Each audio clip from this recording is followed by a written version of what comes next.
We're here with Max Blumenthal's an award-winning journalist, as well as the editor-in-chief and founder of the independent investigative news website, The Grayzone, with an A. He's also the best-selling author of several books, including Goliath, The 51-Day War, and The Management of Savagery. Please welcome back to the show, Max Blumenthal. Hey, Max. Hey, Jimmy. How's it going? Good. Good to see you. Now, the reason why I have you is... do you remember this story? I want to show everybody. Remember, this was the headline. We've covered that this would turn out to be a fake story. Remember this fake story by the Amber Heard? This is what we like. The New York Times, the Amber Heard of newspapers. And it's not really fair because Amber Heard technically has put out way less huge lies. That's technically she has. Screams without words how Hamas weaponized sexual violence on October 7th. And so this has been debunked a million times, but it was first debunked by the Grayzone. Here's the Grayzone from December 31st. They did a video on it. New York Times Hamas rape hoax exposed. Max Blumenthal and Aaron Mate methodically debunked the Times' bogus report alleging Palestinian militants systematically raped Israelis on October 7th and respond to their own critics' sloppy attacks. So Anat Schwartz was not telling the truth. So here's your article on January 10th at the Grayzone website. Screams without proof. Questions for the New York Times about shoddy Hamas rape story. But then, just this is from February 28th. This is from just the other day. It's from the Intercept. They're acting like they broke this story. The story can finally be told properly. Between the hammer and the anvil, which is, I guess that's where Jeremy Scahill's head has been lately. Why they crap the title up of your much better title? They're breaking the same story. Obviously, they acknowledge the Grayzone, so no worries. Oh, no, wait, they didn't do that. Ryan Grimm wouldn't overlook something like that. In this one, they did just acknowledge us in passing, just so no one clips this out. Like, it was sort of an afterthought acknowledgement, but we'll get into that. So here is also Amy Goodman. A new expose by The Intercept has found major discrediting flaws in the New York Times December investigation, claiming that Hamas committed. So we speak to reporter Jeremy Scahill about the grave errors and misinformation that his team found. Here's Amy Goodman pretending The Intercept broke the story. Hey, I guess that's why it's called The Intercept. They intercept stories from better outlets and then pretend that it was their scoop. Here's Aaron Mate. He says, correction for Democracy Now! The Intercept is not the one that found major discrediting flaws in New York Times Hamas sexual violence scam. Those flaws were uncovered by Intifada, the Grayzone News, and Mondoweiss months ago, well before The Intercept and Democracy Now! Jumped on board. This Democracy Now! Segment fails to mention that. Oh, so wait. So the Intercept, in passing, did say it was from your outlet, but Democracy Now! Completely omitted that. And I guess Jeremy Scahill wasn't in a hurry to correct it on the show. Well, there was a previous article by The Intercept about the controversy, and we can get into that. And that just pretended we didn't exist. So their original story pretended like that Grayzone didn't. Here, Max Blumenthal tweets that out and says, nice summary of reporting by the Grayzone, Intifada, and Mondoweiss from 3 months ago. Nicely done. And do you know, Aaron worked at Democracy Now! I know. And so for Amy Goodman it's kind of extra gross for her not to give a tip of the hat. Democracy Now! Not only refuses to credit the Grayzone and others who actually debunk the New York Times, it promoted the Hamas rape hoax back when we were exposing it as false. This is from December 6, 2023, Democracy Now! Segment, uncritically echoing bogus Israeli claims of survivor testimonies. Let's watch a little bit. The UN Monday heard accounts of sexual assaults during Hamas's October 7th attack on Israel. Speakers criticized the UN and others for failing to promptly investigate and condemn sexual crimes. Former Facebook executive Sheryl Sandberg, who helped organize the event, was a key speaker. Hillary Clinton sent videotaped remarks. President Biden Tuesday condemned Hamas for the alleged attacks, which the group has denied.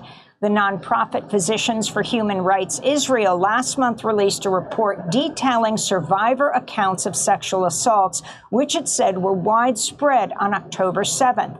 This is Orit Soliciano, head of Israel's Association of Rape Crisis Centers. Most of the people, I assume, that have passed this kind of terror are dead because they were shot. There is information from people who saw what happened, but everybody should understand there should not be any anticipation that the survivors will come and speak out loud with their face. It's not like Me Too. This is a horrible and different thing. What? So what she's saying just is, can't talk to them and don't expect to hear. don't expect to actually hear anybody say they were raped or anything. That's not how this works. How it works is we make this stuff up as propaganda, and then it gets printed on the front page of the New York Times by people who aren't even journalists. And why is this so much worse? Because they're that racist against Palestinians, so it's much worse than a sexual assault in any other country? I guess that's what you're implying. This is so shameful. They can't even show their face. They actually have to wear burqas now. Yeah. They're so ashamed. They're so ashamed that a dirty Muslim touched them. So Ray McGovern, who we know as ex-CIA truth teller, he says, I'm not surprised about Democracy Now!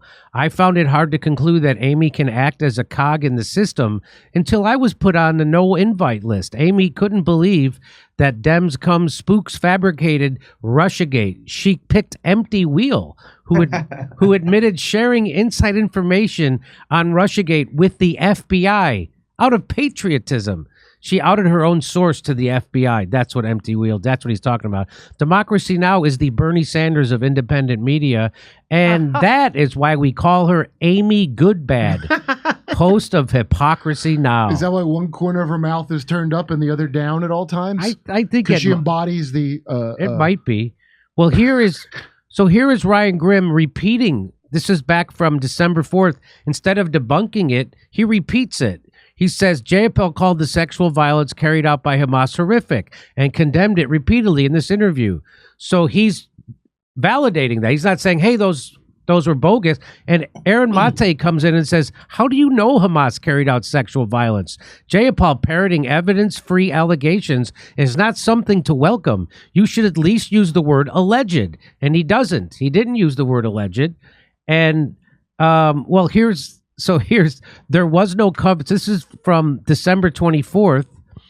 There was no cover-up of Hamas's sexual violence on October 7th. The right manufactured it. The media and feminists bought it, and Israel is exploiting the outcry. What, the right manufactured? So at least there's some original spin on the story. Well, you have to read the first line of the first paragraph to see where the Intercept was at that point. Okay, it's one thing is true. It says Hamas and other Palestinian militants committed unspeakable sexual violence against Israeli civilians on October 7th.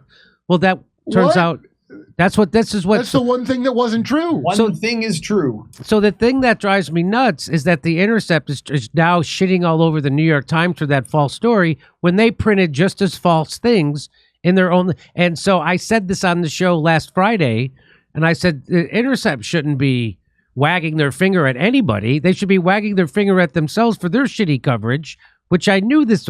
So anyway, here's one more. To underscore that the Intercept has no evidentiary standards on the Hamas rape claim, consider this insane line. Yes, some individuals and extreme left organizations have denied these atrocities or upheld them as justified resistance. Forget for a second that the rape claims are unsubstantiated. Who are these individuals and extreme left organizations that have upheld rape as justified resistance? This is pure invention. It was Roxanne Gay. Okay. And here's Ryan Grimm saying this is so then when it came out that New York Times story was fabricated, Ryan Grimm, one of the least ethical guys in all of journalism, says this is horrifying. The guy lies about activists, healthcare activists. He lies about YouTubers to defend politicians on the regular. This is what he does. And here he is now pretending that his own publication didn't publish the exact same lies. He goes, this is, and himself too, by the way. tweet out the exact same lie. He goes, "This is horrifying on so many levels. How could the Times let this happen?" They know I wouldn't question them. I like how Aaron goes, "Good question. Here's a related question. How could the Intercept let this happen?" And he doesn't have a comeback. My favorite Ryan picture. Oh, Ryan. So, CIA codename Muddy Waters. codename Muddy Waters, because that's what he's here to do, muddy the waters. And he says that. Then here's Ryan Grimm again. The balls on this guy to just be I guess we should get the Hypocrites of the Year award. Glad to see the New York Times taking internal and external criticism of its coverage seriously. It's important to any organization to be able to self-reflect, learn from mistakes, and improve. He should be saying this to a mirror. And then he goes, "Oh, wait, that's not what they're doing." Yeah, that's not what you're doing. Yeah. That's not what you're doing. Is Pierre thinking about turning things around, or what do you even have to do with it, you chump? I like, so Aaron says, if you want to understand why Ryan Grimm and Jeremy Scahill don't want to credit the journalist who first debunked the New York Times rape story, here's one reason. Not confident to let the facts speak for themselves, they're still going out of their way to pay lip service to that very narrative that Hamas did commit these rapes. But how do you maintain a relationship with power, as the great crystal ball told us? That's what, as the great crystal ball tells us. Here we go. Two ways to think about what happened on October 7th. The first way is that it was a day of extraordinary mayhem and violence. The Israeli defenses melted away. Not only did you have several thousand Hamas fighters stream across the fence, but you also had hundreds of civilians, some associated with gangs, come across. And in that context, the idea that there would be no sexual assault is not taken seriously by pretty much anybody who understands kind of war and violence. That's one way to think about October. Okay. So what's the other way? So maybe lying, for power. Kurt, you don't take war and violence seriously. You don't take it seriously. Maybe lying for the powerful would go easier for him if he would just switched over to the Kyle Kalinske blonde web surfer here dude guy, because whatever he's doing now, that's not working. Aaron then says, first of all, October 7th wasn't a war. That was a one-day guerrilla operation in a very limited time frame. To frame it in the context of a war is in fact not serious. It was a prison break. Second, yes, that was more of a prison break. Second, that's not how you approach allegations. An allegation needs to be backed by credible evidence. In the absence of any credible evidence, there's no need to pay lip service to the allegation unless you're pandering. Also, your low-flow shower head is not helping you, like that Seinfeld episode. Aaron also says they would do the same thing in their latest article. They do the same thing in their latest article. They keep repeating. The question has never been whether individual acts of sexual assault may have occurred on October 7th. I believe it is. Yes, it is. Yeah, no, I think there may have. Why are you bothering me with may have? They actually had the nerve to put that family in the photo. So why they have to? Yes. Those are the ones in the photo saying, "Hey, our daughter wasn't raped." Can you imagine that? Your whole family's picture there.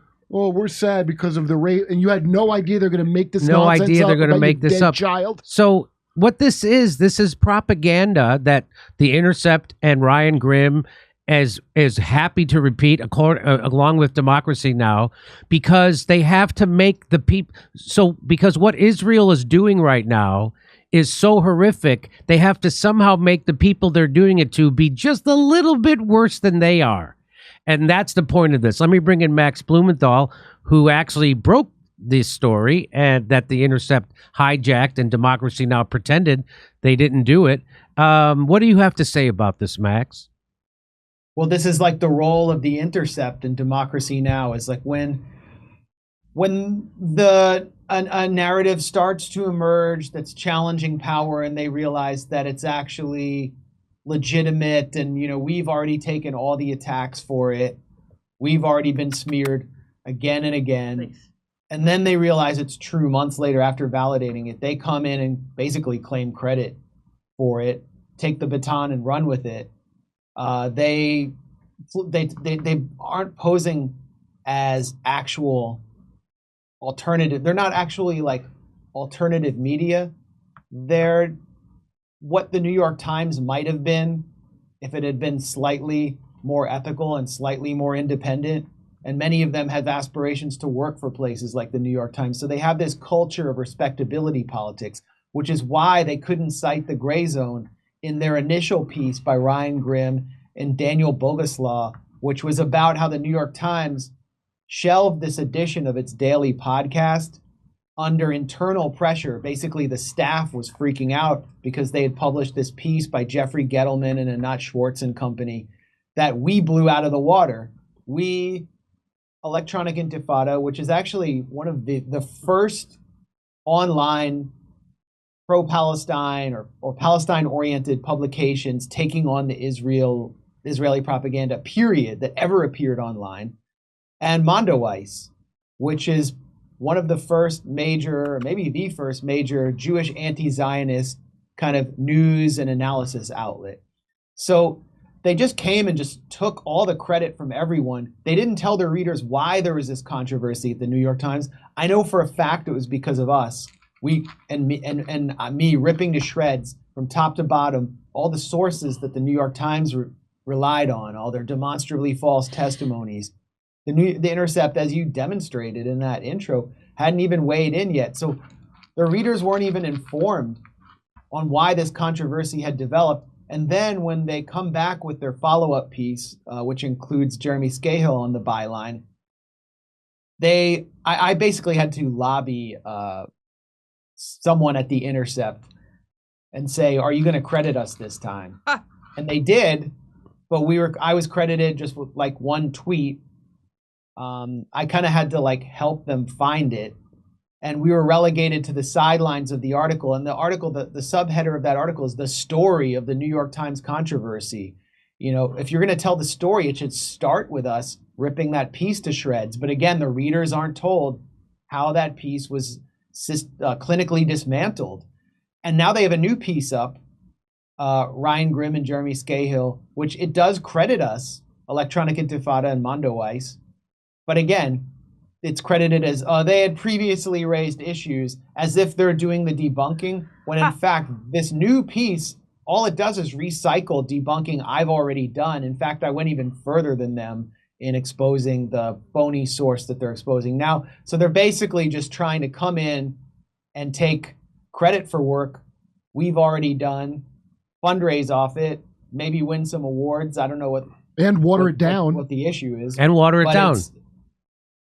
And yes, sort of suppress the power behind it by qualifying and saying maybe there was some rape. You know, militants can be kind of rapey. I mean, maybe it did happen. Yeah. It's not, hey, actually, rape's a anyone real who's thing. serious. Oh, I guess there's no such thing as rape, Max. I guess that's what you remember that all. Oh, I guess because actually, this was a lie. We could That say means maybe.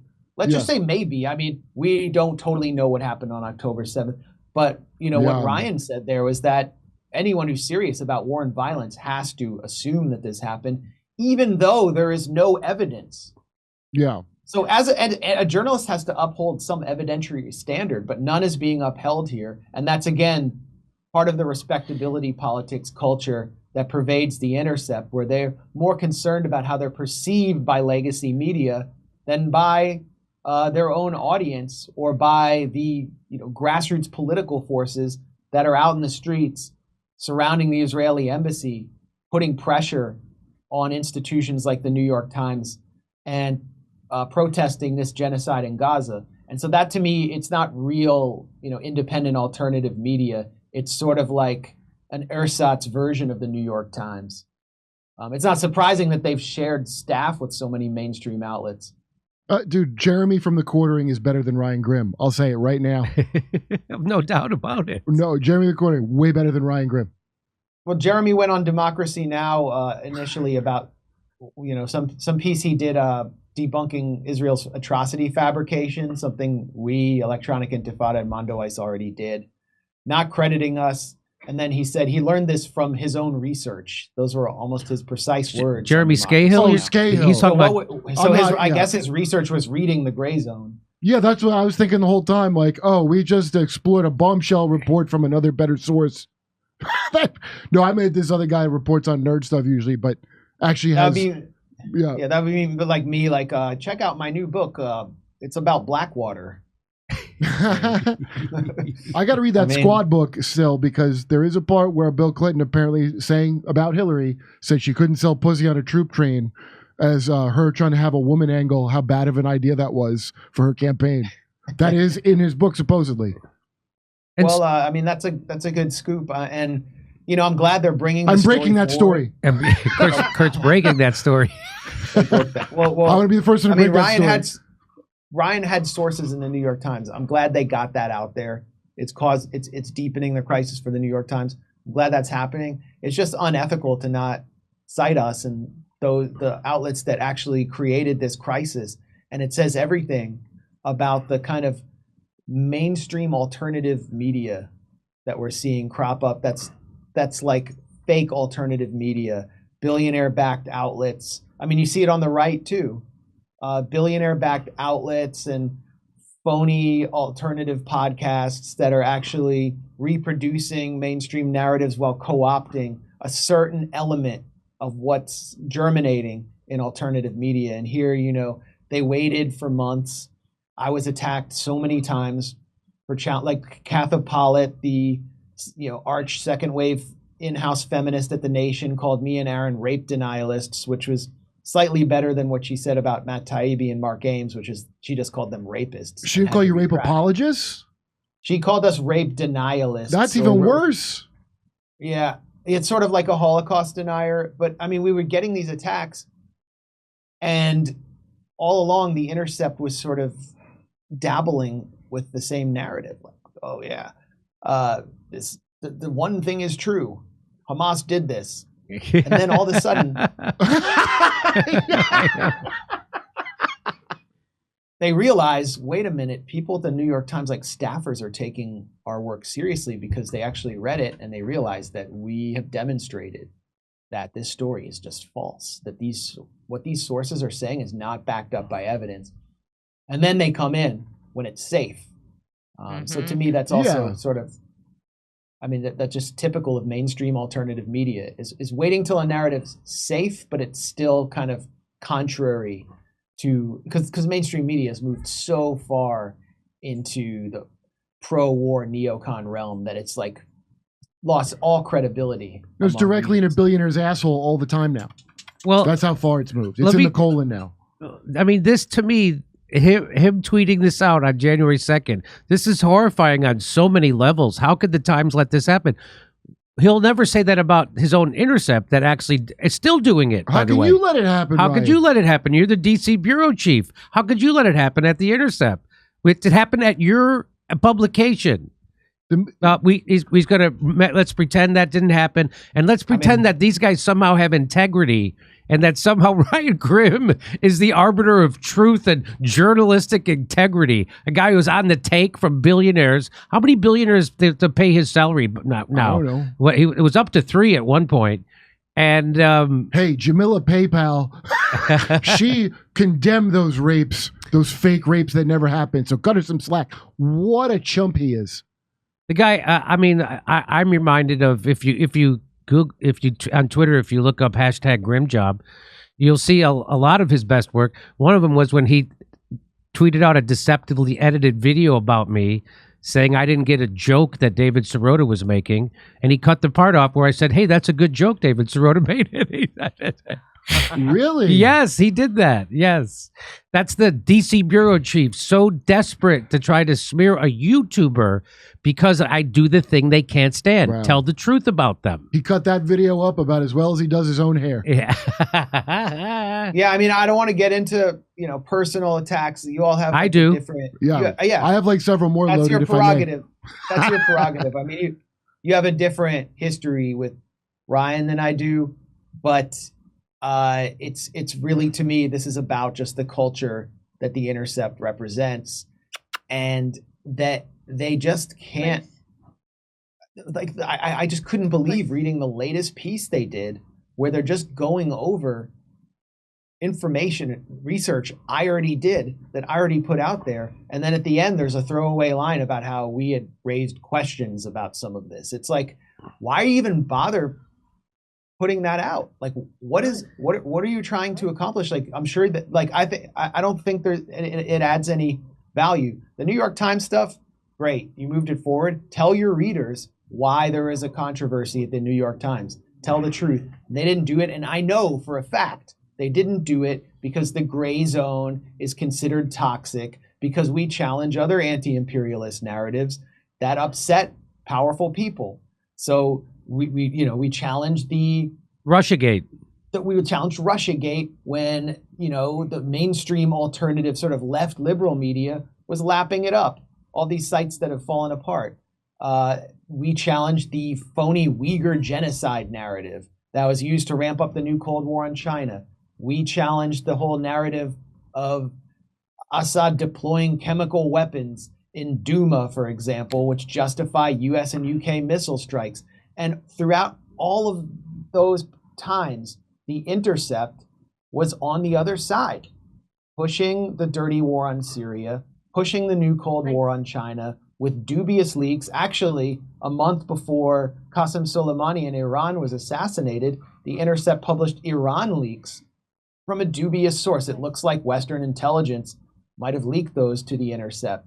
So they're running basically press releases for the Al-Qaeda affiliated white helmets at the Intercept. Yes. So that's how they're always catering to imperial narratives. Now you have a situation where what Israel's done is so horrendous in the Gaza Strip that, average liberals are horrified by this. I was actually at a protest encampment 2 days ago outside the mansion of Tony Blinken, Secretary of State Tony Blinken. Really? That these courageous Palestinian activists have been maintaining 24/7. They've camped out in tents outside his home, and anytime someone goes in or out of his gates, they just immediately start chanting. They pour fake blood on the ground in front of his motorcade. It's amazing. No legacy media coverage at all. No DC local media coverage. And car after car drives by in this wealthy neighborhood, and people are saluting them because people have had it with what Israel is doing. It's just, if you're either on the side of humanity or not, there's no middle ground there. And so it's kind of easy for an outlet like the Intercept or Democracy Now! To come in and start challenging Israeli propaganda. They've lied so many times. But when it wasn't easy, they were always on the other side. And there's been no accountability there for the positions they took on Syria, for example, when we were just getting mercilessly attacked for challenging these obviously staged events which were designed to cause regime change. The same way that Israel has lied about key elements of October 7th in order to create consent for what it's doing in Gaza, which is a regime change operation. That's what we're witnessing. They want to eradicate Hamas, which is the legitimate governor of the occupied, besieged Gaza Strip. They won an election. They have a popular constituency. And as a result of that, we're seeing the same thing we're seeing in Syria, mass starvation. Because when you start to come in and try to destroy a government, you start sanctioning it, besieging it. You won't even let police operate in the streets. It turns into Mad Max. It's impossible to get aid in.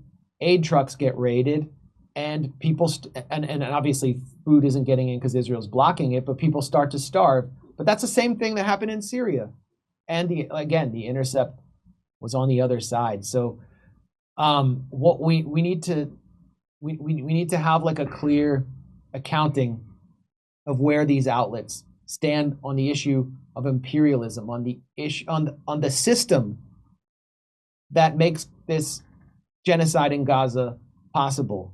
Like, it's the same system that's supporting Ukraine, that's supporting the Ukrainian military. It is the same system that's flooding Taiwan with arms. Yes. And encircling China. It is the same system that is encircling Iran with military bases. And it doesn't matter if you agree that women should have to wear hijab or not. That system, as long as they wear a mask, is making life miserable for everybody. It's the same. And so we're opposed to that system. The Intercept can't seem to make up its mind, and now it's coming in and kind of trying to gain traction as this grassroots outlet taking on the man by basically Israeling our work. I know you wanted to mention that the Jimmy Dore show was also out in front on the Syria gas attacks, and well, you were like the cavalry that came in and gave us a platform when no one else would. It was like the reinforcement that we needed at that time, and you spoke to such a broader audience than we were, and it made sense to people. And that's why, like, you know, I think that's why Aaron Mate was like going down the rabbit hole on the OPCW, but it was thanks to you that people were able to understand the importance of that investigation.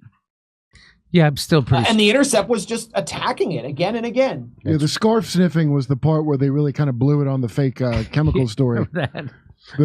Oh, it's mustard. The CNN. Oh yeah, and the New York Times. I mean, the New York Times had like they recreated what they wanted the Duma attack to be, where they basically had a cartoonist illustrate the chemical attack. The thing that courts can't do anymore because it creates false impressions. The 3D computer model. Yeah, of what they won an award for that. Like. But they won an award for that, didn't they, Max? Yeah, after it's been all, you said you can't use it anymore as evidence. Yeah, they won an award. Yeah. They won an award for a cartoon illustration of something that didn't happen. That didn't happen. I mean, well, it did work. I mean, I guess a lot of idiots believed it. Mike McRae said. I remember after Qasem Soleimani was assassinated by Trump, the Intercept had a panel in New York about it with the New York Times. They teamed up with the New York Times on a panel.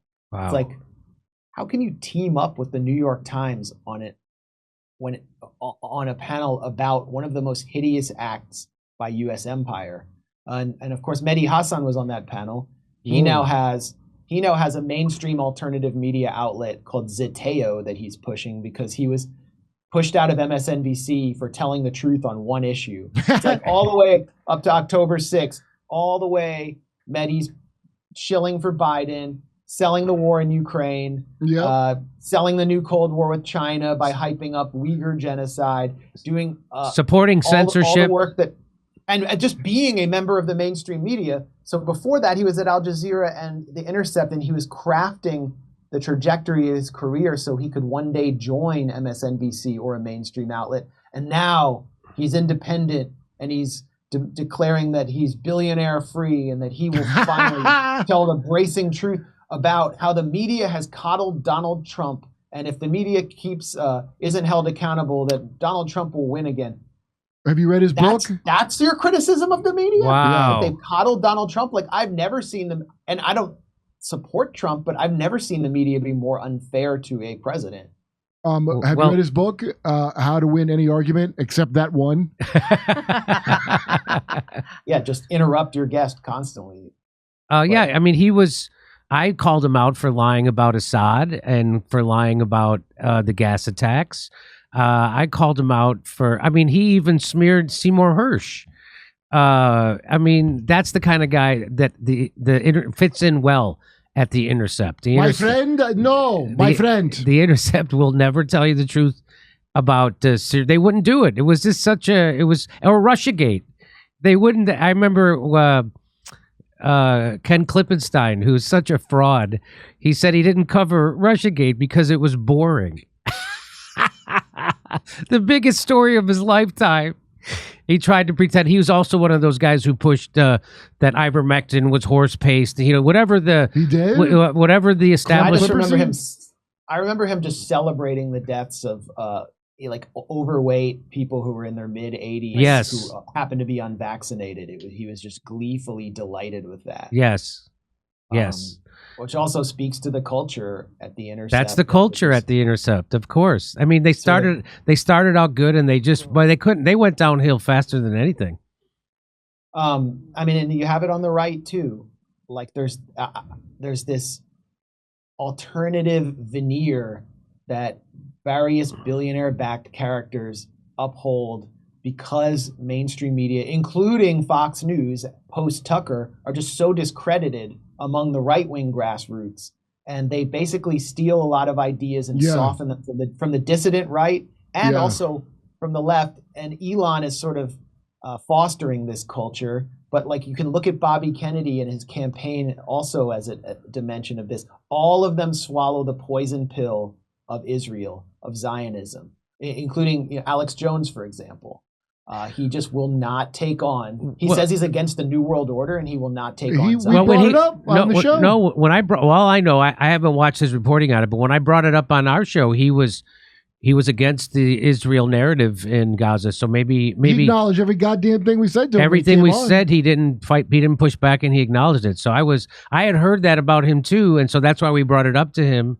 But right, I'm not misremembering this, right? I remember Kurt? we were shocked because either you or I brought it up, was chomping at the bit to bring it up, and he was immediately. Yeah. So okay. Anyway, so maybe he goes back and forth. I don't know. But, he did better than Vivek promised. Yeah, he did. Yeah, he certainly did. I mean, that's another Vivek Senior Promi. Vivek Senior Promi. He tried to immediately pivot to the genocide of the Uyghurs, so away from Gaza to the. And I go, well, how many people, Vivek? He goes, 1 million. I go, well, Gaza's 2 million. So, because he goes, let's just look at the numbers. There's 1 million people in the Uyghurs that are being. You go, well, how many million? Well, there's 2 million in Gaza. You got him on his own metric. I couldn't believe it. Don't ever bring up the Uyghurs again after this Gaza thing, because they're the birthday boy every day compared to what the hell's going on in Gaza by a lot. Well, Max. Yeah, I mean, why aren't there was no allegation of any systematic killing or killing in any large number of Uyghurs. Basically, they said that they were put in internment or re-education camps, and that constituted genocide. And we debunked all the reports that were coming out because most of them went back to one extremely dubious researcher who said he's on a mission from God to destroy the Chinese Communist Party. Whatever you think about China or the Communist Party of China, it was just an obvious campaign to generate support for the U.S. to ramp up its political war with China and create the context for a war over the Taiwan Strait. So it's dangerous. It has to be challenged. And we understood that. And Tony Blinken, in I think one of his first public speeches, said China is guilty of genocide against the Uyghur population of Xinjiang in Western China. So I went to the State Department. I've been there twice to ask them, how is it that China's responsible for genocide when you haven't even said that they've killed anyone, but you consider, Tony Blinken said that Israel systematically slaughtering 30,000 people and thousands of more are missing under the rubble, 70,000 are wounded in just such a short time. Like 15,000 are children. How is that meritless? And they just can't answer the question. Max, you're telling me if I get attacked, I have a right to self-defense by starving 3 generations of the guy's family? Is that what you're saying? I mean, they're starving them to death. That's what they're calling. They're bragging about it. They're bragging about it. They're like happily doing it. They torture them on camera. They're Palestinian prisoners now. Put it on social media, and we're like supposed to just consider that legitimate because they were attacked one day. Well, that's why. I mean, today actually. The New York Times is still getting away with this. A.G. Sulzberger, who's the publisher of the New York Times, spoke at Thomson Reuters Institute. He delivered this keynote speech boasting of their sexual violence October 7th investigation as one of their proudest works on Israel-Palestine. So it's like he's just pretending like the controversy isn't even happening. Well, he's proud of that the lie spread. I still see people like the guy who drove me to the airport, like brought up like, it never happened. I can't wait to tell people how that never happened. It actually delights me too, because I'll watch him do like Dershowitz when they're asking him about Epstein. He goes, well, I'm surprised with all the feminists about all the rapes that were going on on October 7th. Feminists like Alan Dershowitz bought in real hard to it. I mean, he's definitely accused of sexually assaulting more named women than Hamas. Yeah, we know. They showed their faces, not these mysterious ones you're not supposed to look for. Well, listen. And isn't it weird for Hillary Clinton to get up there and just make these general allegations of mass rape by Hamas when there are actual female accusers of the man who's still her husband, and there are no actual living accusers against Hamas. You got to bring them in the room like Bannon did. The only way to stop her with that is to actually physically have them in front of her while she's trying to do her fake rape talk. It's like, what about us? If Hamas had raped those women, maybe Hillary would advocate for them. But not if Bill Clinton did, right? I just think maybe she should just, Streisand effect, stay away from that territory. You would think, wouldn't you? What's that? You would think I'd be like, hey, that's kind of a weak spot with my well-known husband, who by my own apparent standards is guilty beyond belief. Like, I probably don't want to touch on that too much. No, you got to dig all the way through when you're in a hole. And But this isn't like Me Too. It's like there are no actual living people or allegations, and it will take years for us to find out. That's what we were told today by the United Nations Special Representative on Sexual Violence, Pramila Patten, who said, we won't have any evidence possibly for years. And then by then, Israel will have enacted the Samson option and nuked half of Europe because it would have been sanctioned. But, by then, we won't remember. This is like the level of bullshit that we're being fed by major institutions, major figures. We're being lied to. The New York Times publisher is pretending that we didn't debunk this entire investigation. Just everyone sees through the lies. Everyone who is a critical thinker, who's capable of who's capable of understanding context and history, sees through the lies, and nothing is happening, and they feel just so voiceless and filled with rage. And that's why I think so many people identify with Aaron Bushnell, who burned himself alive in a form of protest, not suicide, but what he called an extreme form of protest. Obviously, I don't know anyone who would do that, who would go that far, but it's just the feeling of just being so frustrated and angry that we're being lied to on such a massive scale while people are being starved. A genocide is being live streamed, and it feels like there's nothing we can do. There's no major candidate we can get behind. The only thing voters can do in the Democratic primaries is vote uncommitted. Kamala Harris is just straight up lying to us, saying she wants a ceasefire. Then she waits for the applause, and then she says, for 6 weeks. And then by then, Super Tuesday and the primaries will be over, and then we'll be safe from the uncommitted voters. And it's reported in paper after paper as Kamala Harris calls for ceasefire. Yep. It's just the lies of the media are just so deep that, and it goes back to the conversation that we started out having, which is that there are other, we from the beginning, from October 7th, along with this coalition of independent outlets, have been speaking for those people who feel that way. And the Intercept has come in kind of late in the game and realized, wait, this is where the action's at. Interception. Interception. Interception, yeah. We used to call them the Interslept because they were like so slow on the draw, or the Interventionist because they were pushing the military intervention in Syria. But now I guess it's Intercepted. Well, Max, I appreciate you coming on and covering this rip-off of your reporting and the ignoring of it by Democracy Now! And the Intercept. So everybody should check out Max Blumenthal's work over at the Grayzone. Anything else you'd like to say before we say goodbye? No, it's been a while, so it was like a catch-up session. Yeah, it's good. Yeah, it's been forever. I can't remember the last time I talked to you.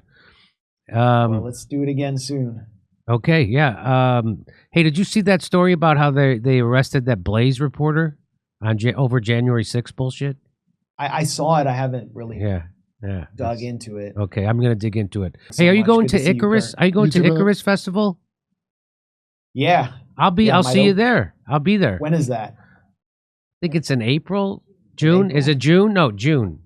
Okay. First week, I think. I might do a set. I think, I'm doing a headline set. I think you're going to be one of the comedians on that show. All right. Well, I got to get some Israel jokes together. You're going to step on all my fucking Israel jokes. Yeah, we'll trade notes beforehand. Yeah, okay. All right, no problem. If I go, I have a very strong pro-Israel set. Yeah, that's right, because you're Jewish. Not anymore, you're not. Yeah. You're an anti-Selfite. That's what I call you. They're gonna reverse my bris. Okay. We're stapling it back on. Hey, come see us live on tour in Los Angeles, Palm Springs, Stockholm, Amsterdam, Rotterdam, Berlin, Copenhagen, Oslo, Stroudsburg, Pennsylvania, Cortland, New York, Oakmont, Pennsylvania, right outside Pittsburgh, El Paso, and San Antonio, Texas. Go to jimmydore.com for a link for all those tickets.